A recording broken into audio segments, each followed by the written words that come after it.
Maria Musani, how do you do? I regret to inform you there is an interruption in our regular programming due to Vladimir Putin's invasion of Ukraine. Ще не вмерла України ні слава, ні воля. Ще нам, браття українці, усміхнеться доля. As some of you know, I'm Russian and Arab. I was born in Moscow and grew up in Yemen. I'm half Russian, half Yemeni, and my husband is Ukrainian. And this has been quite a difficult time for us. We finally reached his family in Kyiv, and there's been fighting a few blocks from where he grew up, and there's fighting near where his family lives. They were shelled. It's been quite a difficult time for us. And, you know, reaching his friends, seeing they're alive. You know that what birds I heard sing in the morning, and so I'm wearing a bird pin now. They tweet in the morning to tell each other, I've made it through the night. I'm alive. For us Russians, it's a very difficult time because, you know, Princess Putin decided to have a vanity war and spit on all the veterans that fought for Russia against the Nazis, including my grandfather, who fought the Nazis all the way to Berlin.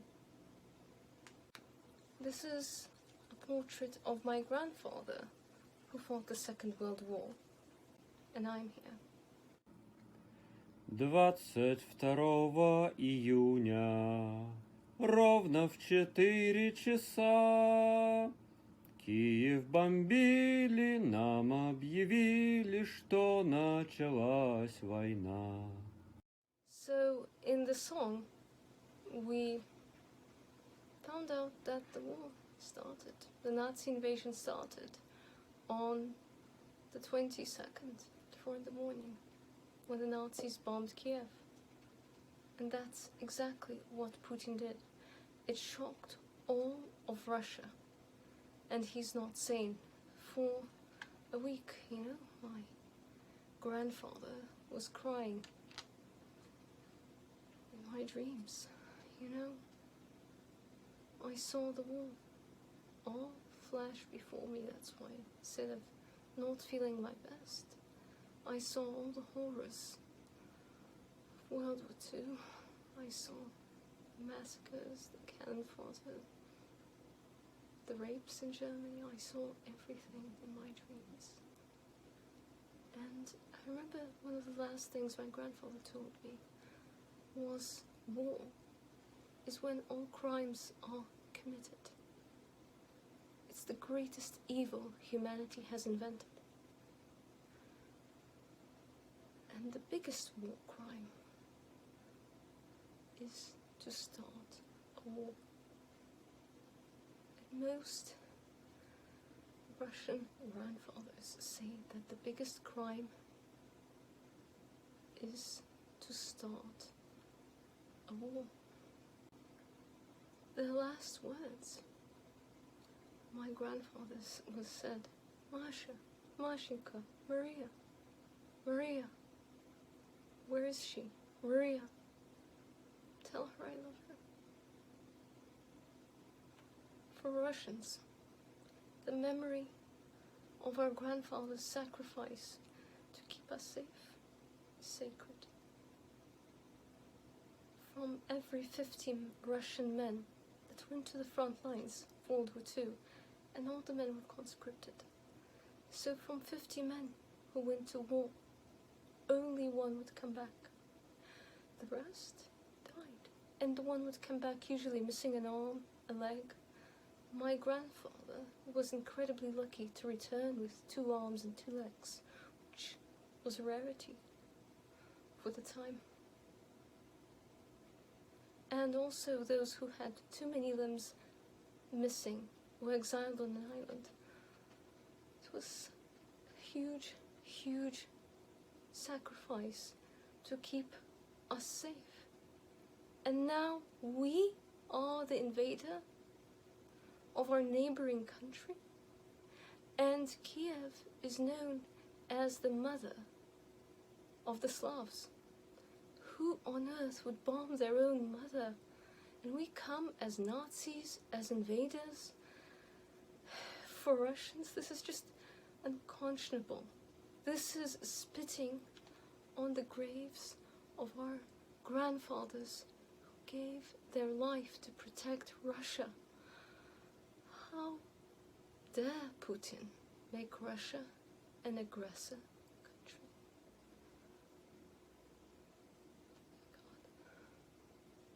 So, it's been difficult, and I assure you that regular programming that I filmed before will return. Just right now, it's not easy for me. As you know, not only is Kyiv bombed, but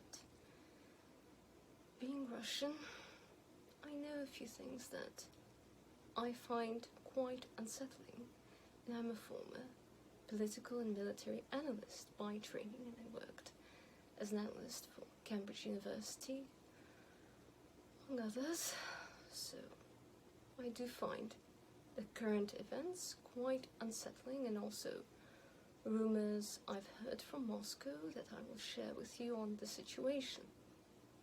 This war is only the vanity war of Princess Putin, is the best way I can call it. The Russian people are against it, and in private, most of the Russian army don't want this war either. Only Putin wants this war because he has lost his mind and has delusions of grandeur. And it's quite worrying. The first suspicions of Mr. Putin losing his mind was the suspicious death of Igor Sergun, the head of the GRU, or Russian military intelligence. The next director died in approximately a year and a half later, supposedly of cancer. However, Vladimir Rizun, who is a GRU defector, whose pen name is Suvorov, said that he thinks this was an assassination. By no means I'm comparing Trudeau directly to those dictators. However, we can relate to him, that's why I bring it up. Trudeau is a post-turtle. Justin Trudeau's previous employment was a part-time drama substitute teacher and a part-time ski and snow instructor. So his first full-time job was Prime Minister. And that made him quite nervous. Justin Trudeau had imposter syndrome and was paranoid as a result. So he surrounded himself by yes people, and he removed, first of all, his father's competent photographers, advisors, everyone competent in his father's team, and replaced them with sycophants who simply did as he told them and sang his praises. So Judy Wilson-Raybould, Chavins, and others who actually challenged him, gave him good advice, he fired. He only kept incompetent people who sing his praises. And if you dare tell him what needs to be done, he'll fire you. Justin Trudeau had imposter syndrome and was paranoid as a result. So he surrounded himself by yes people, and he removed, first of all, his father's competent photographers, advisors, everyone competent in his father's team and replaced them with sycophants who simply did as he told them and sang his praises. So Judy Wilson-Raybould, Chavins, and others who actually challenged him, gave him good advice, he fired. He only kept incompetent people who sing his praises. And if you dare tell him what needs to be done, he'll fire you. We can relate to this, right? Because it's called being a post turtle.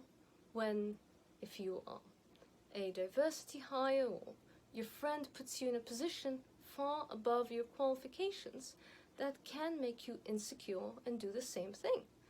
So, a post turtle is a turtle on top of a post. It's a Canadian expression. The turtle didn't put itself there. So, as a result, you can be quite nervous, and you would be inclined, since you're operating above your level of competence, to surround yourself with people who sing your praises. But after a few years, that will drive you insane. You will lose your mind if you do this. It will alter your brain chemistry. You will literally go crazy. So Justin Trudeau started lovely with sunny ways, and then he had a national state of emergency over bouncy castles, a trucker disco, and a hot tub, and a run on the banks, seizing the assets of his political opposition. And over 40,000 bank accounts moved over to the United States, and there was a run on the banks and a financial crisis, so he had to stop his state of emergency. But he damaged confidence in the Canadian financial system for decades to come. As trucks approached the capital, Justin Trudeau got triggered, called them Nazis, and ran away for 2 weeks, behaving in a wild, insane, and paranoid manner, freezing bank accounts, state of emergency, thinking that perhaps that a bouncy castle is a panzer battalion or something like this. It sounds insane. And then we had the army in the streets. It was bizarre. But, that's what happens if you surround yourself with yes men and yes women for 6 years. Your mind will go. And this is a democracy, and this happened. Can you imagine what happens to a real dictator who got there by killing people? If, as he gets older, he only surrounds himself by yes people. Can you imagine, this tiny situation magnified by 1,000-fold, and you get a serious crisis and a serious madman on your hands? Justin Trudeau is a host turtle in a democratic country. But can you imagine what would happen if a bloody dictator who got there through killing people or through violence, but was competent, suddenly changes competent advisors who challenge him because he's getting senile, old, and tired, but he would die if he retires, and simply surrounds himself by yes men? After many years, he would be paranoid if everyone tells him what he wants to hear. He knows everyone's lying to him, so he becomes more and more and more paranoid and makes extremely bloody, disastrous, delusional, and extremely paranoid decisions. When it's Vladimir Putin who walked over dead bodies to get to where he is, suddenly not listening to his advisors, surrounding himself by yes men, and then becoming paranoid, is not harmless at all. It will result inevitably in bloodshed. So why did he conceive this idea? It's because in the 1990s, it was like the Treaty of Versailles with the shock therapy for Russians. The whole economy was destroyed. Russians trusted the West with capitalism, democratization, decommunization, and, were so stupid and arrogant. They sent Jeffrey Sachs and some Chicago school economists for laissez-faire without sitting and thinking, okay, if this goes wrong, it would be seen as a Treaty of Versailles and it could create another Hitler. And Chinese, in contrast, did a gradualism policy which lifted their people out of poverty. And Chinese have good relations with the West, unlike Russia, where Russian boomers all have a deep hatred for the West, and especially Putin, who said that the fall of the Soviet Union was the biggest geopolitical catastrophe of the last century. So there are unsettling rumors from Moscow, and I'll keep my sources confidential as I want people to remain alive. But Putin, in the last couple of years, he brought the Orthodox Church back to Russia. He was quite a cold, calculating, rational man, but he's senile now. And losing his mind because of his age, he should be in a retirement home. But instead, he suddenly is dabbling in the occult, in tarot, in astrology, in rituals, and some quite disgusting, so they decided he and Shoigu saw a shaman in Baikal, and so these are gossip, these are rumors, these are unconfirmed, but that's what we're hearing, and it's really unsettling. And so we heard that the shaman, one of the shamans, cut off the head of a dog, a black dog, and Putin drank its blood, and then they cut off the head of an eagle, and Putin smeared its blood on his face, and the shaman said that will help him conquer the world. That, a few years ago, he lost his mind, left the church, and started getting involved with voodoo also, satanic rituals, witchcraft, and lots of very, very bizarre things, and people around him are quite concerned, but no one can do anything about it so far. Apparently there were different rituals, but again, those are rumors, and a few others are quite disgusting, and the rumors Putin's dream is to drive tanks under Arc de Triomphe in Paris, and he's been obsessed with Hitler lately, as we can see, obviously, and he would have a seance and an Ouija board underneath the Kremlin, the basement, and then after this, to summon Hitler, then he would have orgies.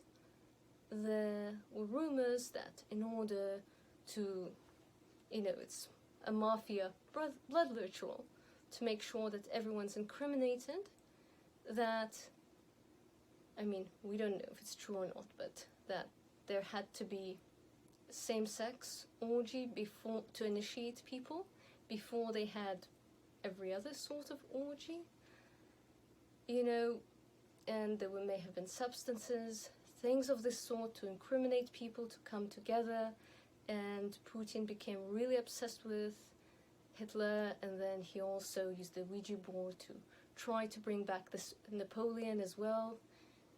So again, these are rumors circulating in Moscow that this has been happening the past couple or 3 years, and he's just not together. He's not the same person he used to be. When Navalny uncovered his home and made fun of the aqua disco in his new palace, and also the Arabian Nights strip club with dancing poles, stripper poles, Arabian Saudi themed stripper pole, somehow Dubai club within Putin's odd mansion. Most people were laughing. Putin did not like it. He sentenced Navalny to jail and then had completely lost it after that, is what we heard, and then had really bizarre plans and was really much more into Nazism in private, and was yelling how he's an anti-Nazi in public, though in private suddenly he had an admiration for Hitler for no reason. Again, this is where I ended.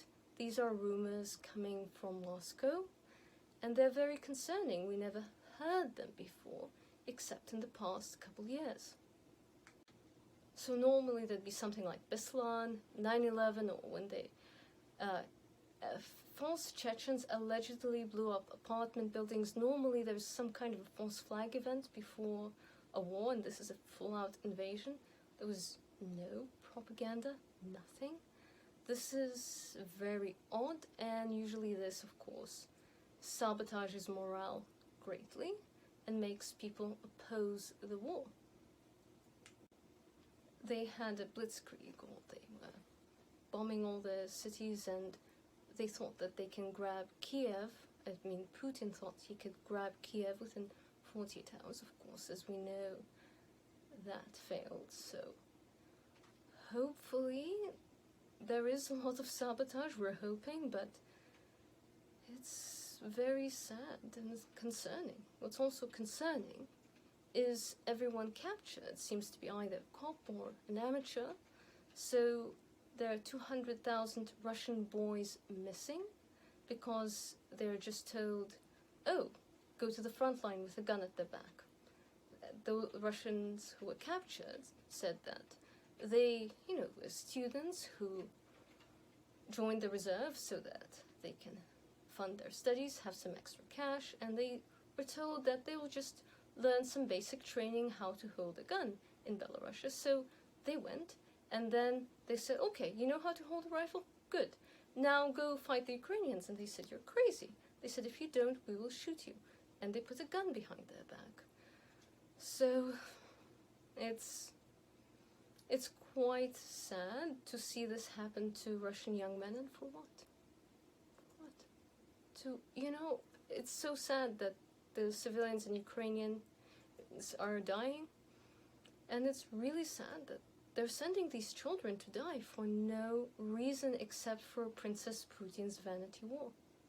So considering that, Putin's best troops are held in reserve, and of course there is a worry, at least from Russians, that he's planning to go after the Baltics and Sweden and Finland. And on Russian TV, some Russian anchors were saying, oh, they might use tactical nukes on major cities in those areas that might scare NATO, and maybe they can surrender, and then, Putin can drive his tanks to Paris. It's a crazy plan. I don't think he has enough soldiers for it or anything like that. He's just insane. And this man needs to be stopped. We cannot do much. But the first thing we shouldn't do is panic. Marcus Aurelius said, death smiles at us. And all we can do is smile back. The Queen of England, during the bombing of Britain, said keep calm and carry on. That's pretty much almost all we can do. And the second thing we can do is donate to the Ukrainian army, and the link is below. Please donate to the Ukrainian army. They will keep all of us safe from this horrible megalomaniac Princess Putin. Finally, after Putin falls, to prevent this happening again, what is needed is a Marshall Plan for Russia. Look how much of a reliable ally Japan is, and how Japan is not hostile. It's quite important to have a Marshall Plan for Russia after Putin is gone, to prevent history from repeating itself. Please share, don't like, and just share this with other people, and please donate to the Ukrainian army. Once again, link below.